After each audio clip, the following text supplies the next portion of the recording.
আত্মহত্যা করবে, আত্মহত্যা করা ছাড়া কোনো উপায় নাই। কেমন বোকা কথা! প্রত্যেকটা মানুষ তো, প্রত্যেকটা জীব তো এমনি মরবে। তো এটাতে কি এমন দক্ষতা আছে, কি এমন অবাক এবং কি এমন বিচিত্র আছে আত্মহত্যাতে? নিজের ধ্বংস ছাড়া, নিজের হাতে নিজেকে জাহান্নামে নিক্ষিপ্ত করে দেওয়া ছাড়া কি আছে? আর আত্মহত্যাকারী এটা বিলিভ করে যে দুনিয়াতে যে যন্ত্রণা আছে, সে যে কষ্ট, লাঞ্ছনার অপমান আছে, সে মরে গেলে, পৃথিবীতে চলে গেলে আর কিছুই নাই। তাহলে কি আত্মহত্যাকারী আখিরাতকে অবিশ্বাস করে? আত্মহত্যাকারী কেন আত্মহত্যা করবো? তার কি মনে হয় যে না, এই যন্ত্রণার সাথে মরে যাওয়া ভালো, তো মরে গেলে যন্ত্রণা নাই, সে নিশ্চিত জান্নাতি? নাকি জান্নাত জাহান্নাম কিছু নাই মৃত্যুর পর? ভাই একটু আমাকে বুঝাই বলেন কথাটা। লাঞ্ছনা, অপমান, তারপর দুঃখ, কষ্ট, জুলম, অত্যাচারের শিকার, আত্মহত্যা করবে, আর কিছু করার নাই। কেন? কারণ দুনিয়াতে তার কষ্ট, দুঃখ। তো মরে গেলে কি জাহান্নাম নাই? কবরের আযাব কি নাই? আছে। আপনি এটা বিলিভ করেন, কেন আত্মহত্যা করবেন আপনি? কারণ আত্মহত্যা অপরাধ। তাহলে তো আপনার ধরেন আপনি পৃথিবীতে কোনো গুনাহ করেন নাই, আপনি মদ খান নাই, গাঁজা খান নাই, জানা করেন নাই, মিথ্যা কথা বলেন নাই, মারামারি করেন নাই, গীবত করেন নাই, কারো টাকা পয়সা মাইরা খান নাই, বাবা মার সাথে বেয়াদবি করেন নাই, 5 ওয়াক্ত সালাত আদায় করছেন, আপনি জাকাত দিয়েছেন, যদি জাকাত তৌফিক না থাকে দেন নাই, হোয়াটএভার, আপনি একদম জান্নাতি মানুষের কোয়ালিটির মানুষ, আপনি আত্মহত্যা করে ফেললেন। তো আত্মহত্যা তো অপরাধ না? তো আপনি যখন আত্মহত্যা করে ফেললেন, এটা তো একটা অপরাধ। অপরাধের জন্য আপনি মাপ চাইতে পারবেন না? আত্মহত্যা কেন ডেঞ্জারাস অপরাধ? আত্মহত্যা ভেরি ডেঞ্জারাস অপরাধ। কেন? কারণ পৃথিবীতে অপরাধ যেটাই হোক, মানুষের ক্ষমা চাওয়ার সুযোগ আল্লাহ দেয়। বেঁচে আছে ক্ষমা চাওয়ার সুযোগ আছে। ক্ষমা করবে করবে না এটা আল্লাহর ব্যাপার। ক্ষমা হয়েছে হয় না আমি জানি না, আল্লাহ জানে। বাট মৃত্যুবরণ করার পর একটা আমল আমার হাতে আসবে, বুঝবো। বাট আপনার জীবনের নিঃশ্বাস, শেষ নিঃশ্বাসটাই যদি হয় অপরাধের, তাহলে এই অপরাধের ক্ষমা চাওয়া যায় না। তাহলে আত্মহত্যাকারী যদি বিলিভ করে যে আখিরাত আছে, জাহান্নাম জান্নাত আছে, তাহলে সে যে কষ্ট থেকে বাঁচার জন্য আত্মহত্যা করবে, তা তো ওখানে স্টার্ট হবে কষ্ট দিয়ে। এবং এই কষ্ট তো কোনো শেষ নাই, কারণ সে তো মাপ চাইতে পারবে না এই কষ্টের জন্য। সে তো নাই পৃথিবীতে। হাসরের মাঠ পর্যন্ত হবে এই কষ্ট, বিচারের দিন পর্যন্ত হবে এই কষ্ট।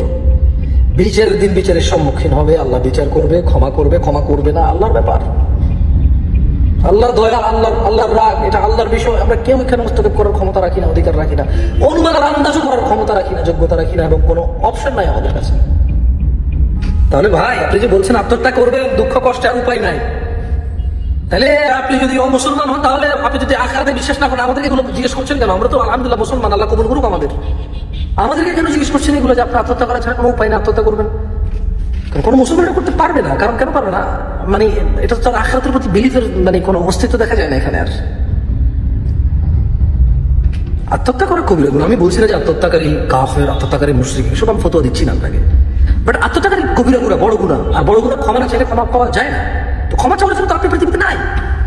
আর আপনি কি বিলিভ করেন যে আপনি মরে গেলে জান্নাতে যাবেন? সুখ আর সুখ। ওকে ঠিক আছে, আপনি বললেন যে আমি জানি না, হতে পারে আমার আযাব হবে। তো মরার পরের আযাব কি?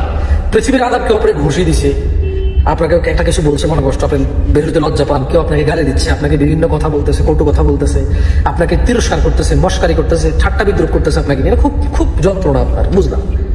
তো মৃত্যুর পর আখিরাতে আপনি বিলিভ করেন, ওখানে আযাবটা কি? ওখানে আযাব তো আগুনে পুড়ে ফেলা। ওখানে আযাব রক্ত, পুঁজ, এগুলো হবে খাদ্য, কাটা হবে খাদ্য, উষ্ণ পানি হবে খাদ্য, উত্তপ্ত অগ্নিকাণ্ডে নিক্ষিপ্ত হবে মানুষ ওখানে। হ্যাঁ, ওখানে মানুষ মরবেও না, বাঁচবেও না। যন্ত্রণা যত তীব্র হোক সে মরবে না, আবার বাঁচার মতো এইভাবে বেঁচে থাকতেও সে চাইবে না। ইম্পসিবল। আপনি বলছেন আমি আত্মহত্যা করার যারা উপায় নেই, এখানে মেসেজ লিখতে পারতেছেন, প্রশ্ন করতে পারতেছেন, ওখানে তো ওটুকু চান্স পাবেন না আপনি। ওটুক সময় তো পাবেন না যে আপনি মরে যাবেন ভাববেন, ওই ভাবনার সময়টা তো পাবেন না। এত আযাব, এত কষ্ট। আমি অনুরোধ করবো এই ধরনের বোকাম কাজ করবেন না। মৃত্যু তো নিশ্চিত। আপনি পারলে এটা বলেন যে আপনি মরবেন না, আপনি সারা জীবন বেঁচে থাকবেন। একটা কিছু বলেন যেটা আসলে আপনার পৃথিবীর কেউ এটা পারে না, আপনি পারবেন না। তো আপনি আত্মহত্যা কেন করবেন? আপনি তো নিশ্চিত। আপনি কি বিশ্বাস করেন না যে আপনার মৃত্যু আসবে একদিন? আপনি যদি একটা ঘরের ভিতরে বসে থাকেন, এক্সারসাইজ, পৃথিবীর সব ডাক্তারকে দিয়ে বডি ফিট রাখেন, সমস্ত ভালো ভালো খাবার দাবার খান, অসুস্থ না হন, সমস্ত ডাক্তার ট্রিটমেন্ট করেন, আপনি মারা যাবেন, এটা আপনি বিশ্বাস করেন না? মৃত্যু যেদিন আপনার আল্লাহ, যেদিন আপনার এই পৃথিবীর শেষ লিখে রাখছে, আপনার মৃত্যু আপনার সাথে দেখা করবে, সাক্ষাৎ করবে, মৃত্যু এসে আপনাকে মানে আপনার সাথে সাক্ষাৎ করবে, এটা আপনি বিশ্বাস করেন? তো তাহলে আপনি আত্মহত্যা করার কথা বলিয়েন না। কারণ মৃত্যু একটা নিশ্চিত জিনিস, এটা নিয়ে আপনি কিছু করার তো কিছু নাই, এটা তো নিজে নিজেই নিশ্চিত, এটা তো আল্লাহর পক্ষ থেকে নির্ধারিত নিশ্চিত। সেইখানে আপনি এটা করবেন, এটা বলার কি আছে? দরকার নাই এসব কবিরা গুণা জড়িত হওয়ার, যে গুণার ক্ষমা চাওয়ার আর সুযোগ নাই। কেমন বোকামি কাজ করিয়েন না, কারণ আখেরাত তো শান্তি আর শান্তি না, আখেরাত জান্নাতের জন্য শান্তি আর শান্তি, আর অপরাধের জন্য তো আখেরাত আদাব আর আদাব। আল্লাহ আমাদেরকে মাফ করুক, বুঝার তৌফিক দান করুক। আসসালামু আলাইকুম ওয়া রাহমাতুল্লাহি ওয়া বারাকাতুহু।